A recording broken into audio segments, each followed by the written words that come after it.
Hi guys and welcome back to the channel Indian academy of students.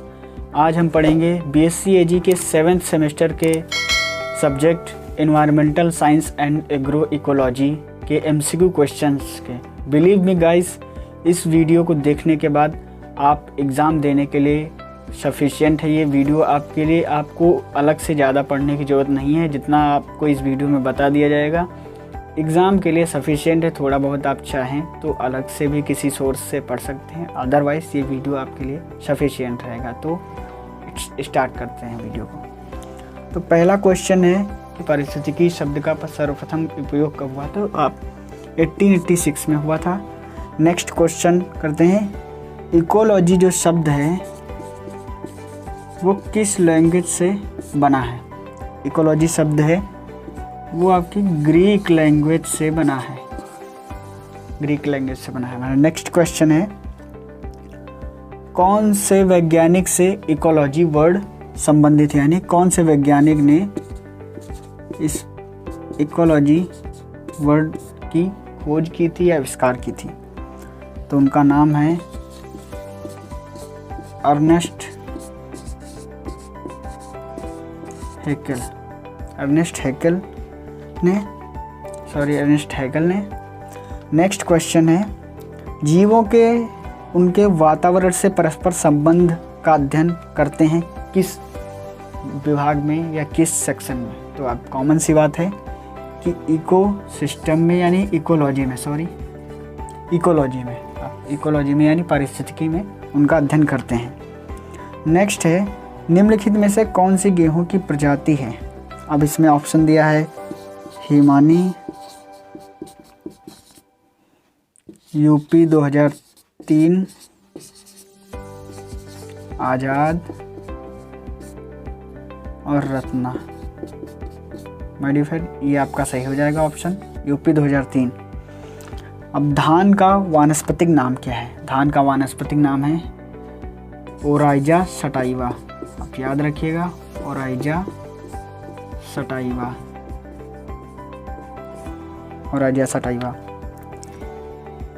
फिर कहते हैं कि धान की खेती अधिकतम कितनी ऊंचाई तक की जा सकती है? माय डियर फ्रेंड्स, धान की खेती 2500 मीटर ऊंचाई तक खेती की जा सकती है। धान की 2500 मीटर तक ऊंचाई तक धान की खेती आप कर सकते हैं। आगे बात करते हैं हम, थोड़ा सा इसको मिटा लेते हैं।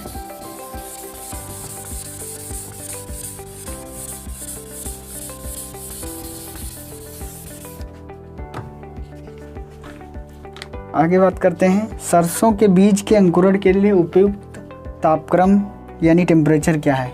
माय डियर फ्रेंड्स, आप जानते हैं कि सरसों जो है वो जाड़े में होती है। तो जाड़े में, स्टार्टिंग जाड़े में बोई जाती है। तो टेम्परेचर क्या होता है उसका? 20 से 25 डिग्री टेम्परेचर। तो आप याद रखिए 20 से 25 डिग्री सेल्सियस ये सरसों के अंकुरण के लिए उपयुक्त तापक्रम होता है। अब सरसों की खेती का क्षेत्र अधिक कहाँ पर है? यानी किस क्षेत्र में अधिक खेती की जाती है सरसों की? तो वो क्षेत्र है राजस्थान। मटर के पौधों में जो जड़ें होती हैं उनकी जड़ों में, ग्रंथियों में कौन सा बैक्टीरिया या कौन सा जीव पाया जाता है जो नाइट्रोजन स्थिरीकरण करता है? तो वो है राइजोबियम।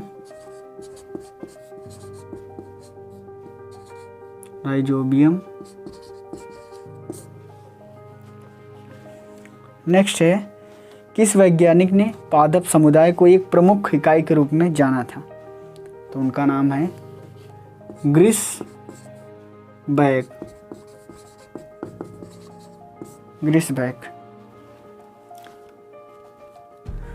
नेक्स्ट है, निम्न में से कौन सा मुक्त प्लावी जलोद्भिद नहीं है? ऑप्शन दिया है लेमना है,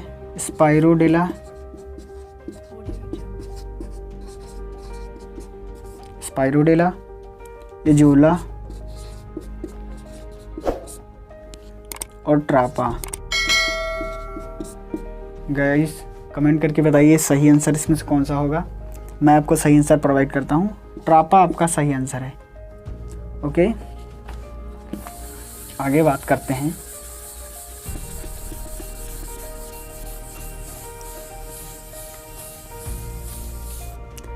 पौधे से गिरने से पूर्व ही बीज में अंकुरण निकलना क्या कहलाता है? यानी पौधे का जो बीज है वो ज़मीन में गिरने से पहले ही उसका जर्मिनेशन हो जाए, अंकुरण हो जाए, तो ये ऐसी स्थिति क्या कहलाती है? ऐसी स्थिति माय डियर फ्रेंड्स जरायुजता। आपने शायद इंटर में पढ़ा होगा, अगर आपने एग्रीकल्चर इंटर से किया है, इंटर में एग्रीकल्चर से किया है अगर आपने, तो आपने इसको पढ़ा होगा, जरायुजता कहलाती है। अब बात आती है 1901 में भारतवर्ष की जनसंख्या कितनी थी? माय डियर फ्रेंड्स 1901 में भारतवर्ष की जनसंख्या थी 23.84 करोड़। बस इतनी ही जनसंख्या थी। वर्ष 1998-99 में खरपतवारों की खपत कितनी थी? माय डियर फ्रेंड्स खरपतवारों की खपत जो थी वो 13.96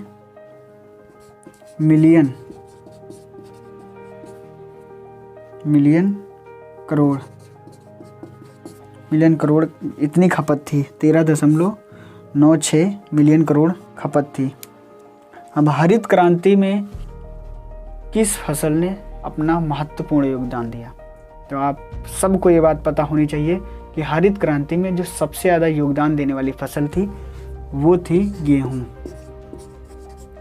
बहुत ही कॉमन सवाल है और बहुत जगह पूछा जाता है, तो ये कॉमन क्वेश्चन है जो कि आप समझ सकते हैं। गेहूं ने बहुत अच्छी भूमिका निभाई थी हरित क्रांति में।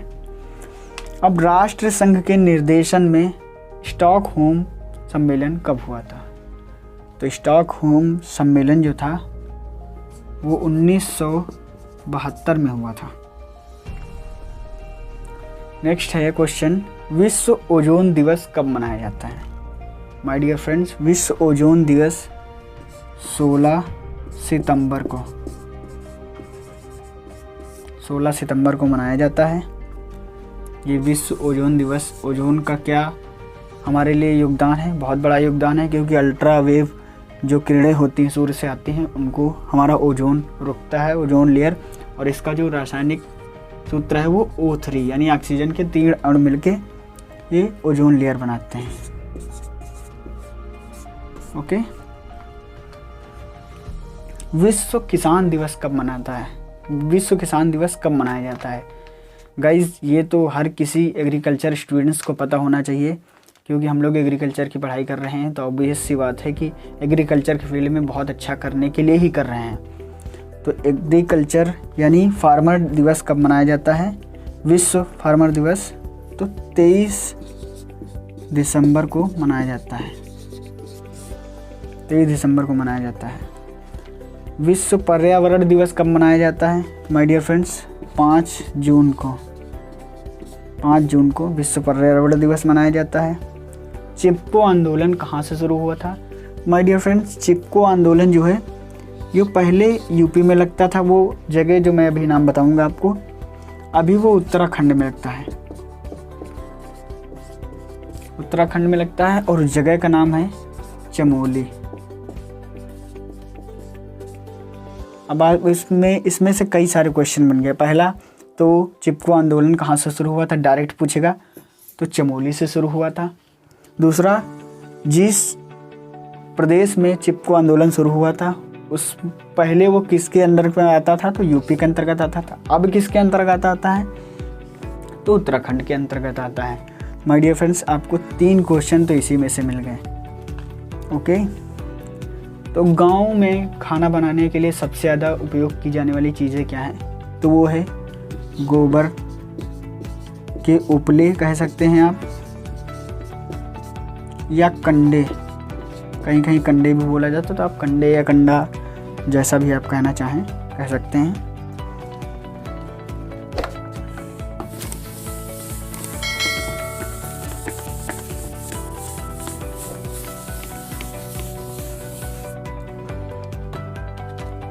अब हम बात करते हैं कि ग्रामीण जनता द्वारा नदियों के जल में प्रदूषण प्रमुख रूप से किस चीज़ के द्वारा किया जाता है?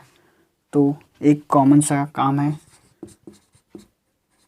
शव दहन का, यानी अंतिम संस्कार का, और नदियों में विसर्जन द्वारा।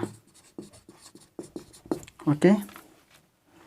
भारत का चिन्हित राष्ट्रीय प्रतीक पशु है, तो वो बाघ है, आप सभी जानते हैं और आपको जानना भी चाहिए।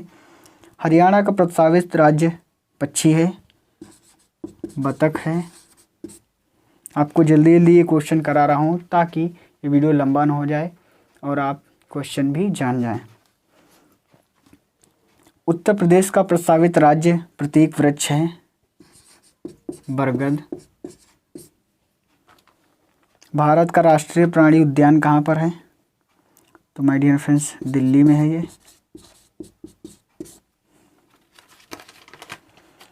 जैव विविधता को अत्यधिक खतरा किससे है? तो माय डियर फ्रेंड्स, जैव विविधता जो है वो बायोडाइवर्सिटी को खतरा सबसे ज़्यादा है। प्राकृतिक निवास एवं वनस्पतियों के विनाश से, यानी अगर आप उनका अंधाधुंध विनाश करेंगे, एक्सप्लॉइटेशन करेंगे, तो वो खतरा जो है वो सबसे ज़्यादा है बायोडाइवर्सिटी को। भारत में संरक्षित कच्छ वनस्पति क्षेत्र है, तो गोवा है। स्वचालित वाहनों से होने वाला प्रदूषण कौन सा प्रदूषण है? तो वायु प्रदूषण है, वायु प्रदूषण। भोपाल गैस दुर्घटना किस गैस के कारण हुई थी? ये बहुत महत्वपूर्ण क्वेश्चन है और इसको आपको ज़रूर जानना चाहिए, भोपाल गैस ट्रेजिडी के बारे में। तो ये मिथाइल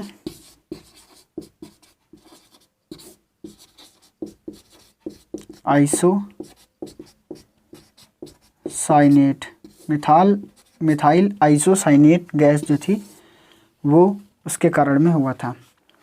फेफड़ों की बीमारी के लिए कौन सा प्रदूषण उत्तरदायी है? तो सबसे ज़्यादा जो प्रदूषण है वो वायु प्रदूषण उत्तरदायी है फेफड़ों की बीमारी के लिए। हरित गृह प्रभाव से कौन सा प्रमुख परिवर्तन होता है? यानी ग्रीन हाउस गैस इफेक्ट।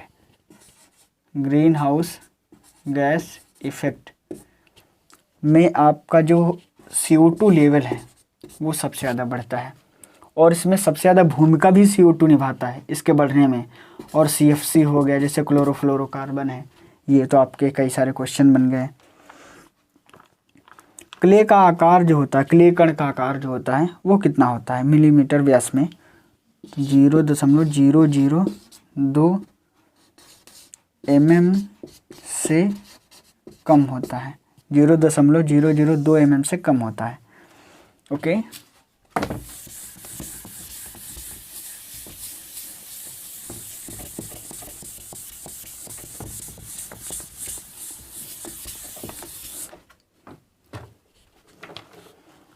अब हम बात करते हैं ब्लॉक की संरचना में मृदा समुच्चयों का आकार क्या है? तो ब्लॉक की संरचना में मृदा समुच्चयों का आकार जो है वो 5 से 50 mm तक है। सामान्यतः फसलोत्पादन हेतु मृदा की कितनी सतह उपयोग में की जाती है? यानी जो ज़मीन है, यानी या खेती कह सकते हैं आप, या अपना खेत है जैसे, तो कितनी, जैसे ये खेत है तो इसके ऊपर की कितनी सतह हमारी खेती के काम में आती है? तो वो है दोस्त माय डियर फ्रेंड्स 15 सेंटीमीटर। इतनी खेती और इतनी ही ज़मीन, 15 सेंटीमीटर ज़मीन बनने में सालों साल लग जाते हैं, फिर भी खेती लायक ज़मीन बन नहीं पाती है। उत्तर प्रदेश में राष्ट्रीय नभ क्षेत्र कहाँ पर है? माय डियर फ्रेंड्स पटना में है। मृदा निम्नीकरण का प्रथम श्रेणी का कारक क्या है? संक्रामक जीव। इसमें आपको ज़्यादा लॉजिक की ज़रूरत नहीं है, सिर्फ आपको क्वेश्चन याद कर लेने हैं और जब आपको पेपर देने जाना है तो आपको याद करके जाना है और आंसर लगा देना है। कृषि योग्य बंजर भूमि है, कृषि योग्य जो बंजर भूमि है वो रेतीले क्षेत्र की भूमि है। पर्वतीय क्षेत्रों में सबसे ज़्यादा वृद्धि होने से प्राकृतिक वनस्पति में कमी होने लगी। किस चीज़ की वृद्धि होने से प्राकृतिक वनस्पति में कमी होने लगी? तो झूम खेती। झूम खेती की वृद्धि से प्राकृतिक वनस्पतियों की कमी पड़ रही है। झूम खेती क्या होती है? अगर आप चाहते हैं कमेंट कीजिए, तो इस पे भी हम वीडियो एक डिटेल में वीडियो बना देंगे कि झूम खेती क्या होती है। अब नेक्स्ट हम बात करते हैं कीटनाशी रसायनों के प्रयोग से जीव आहार श्रृंखला में किस चीज़ की उपस्थिति पाई गई है? तो विषैले तत्वों की उपस्थिति पाई गई है। 1860 में वायुमंडल में CO2 का जो कंसंट्रेशन लेवल था वो कितना ppm था? 290 ppm पार्ट पर मिलियन होता है इसका मतलब।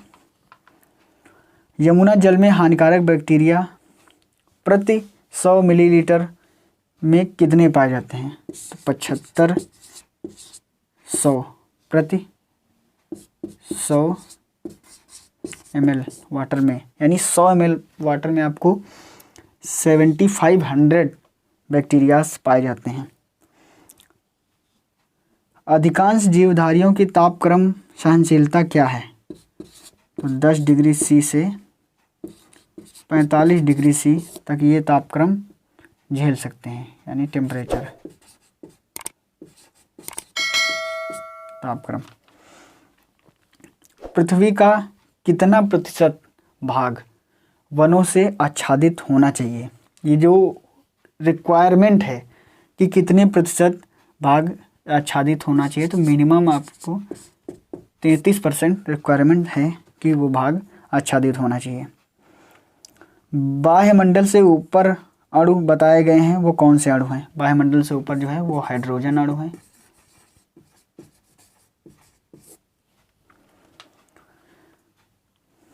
प्रकाश संश्लेषण की क्रिया के द्वारा क्या बनाया जाता है? तो कार्बोहाइड्रेट बनता है। कार्बोहाइड्रेट बनता है। वन में आवृतबीजी एवं अनावृतबीजी पेड़ पौधे पाए जाते हैं। तो अगर आप जैसे गैप वाला आंसर है तो पेड़ पौधे ही होते हैं, क्योंकि अनावृतबीजी और आवृतबीजी पेड़ पौधे के अलावा और कोई चीज़ होती ही नहीं है। तो आप समझ सकते हैं। तो आई होप ये चीज़ें आपको क्लियर हो गई होंगी। और ये जो क्वेश्चंस दिए गए हैं या मैंने बताए हैं या आपने सुने हैं, देखे हैं, तो आप अच्छे से ये वीडियो कई बार देख लीजिएगा, तो आपको सारे क्वेश्चन क्लियर हो जाएंगे। बाकी अगर आपके पास बुक या नोटबुक है या नोट्स वगैरह है तो आप पढ़ सकते हैं, उसमें से भी आपको काफ़ी चीज़ें क्लियर हो जाएंगी। तो आई होप ये चीज़ें आपको समझ में आ गई होंगी। तो वीडियो अगर पसंद आए तो वीडियो को लाइक कीजिए, चैनल को सब्सक्राइब कीजिए और शेयर कीजिए अपने सभी दोस्तों के तक, ताकि ये नॉलेज उन सभी को मिल सके। और मिलते हैं नेक्स्ट वीडियो में, तब तक के लिए नमस्कार, जय हिंद, वंदे मातरम।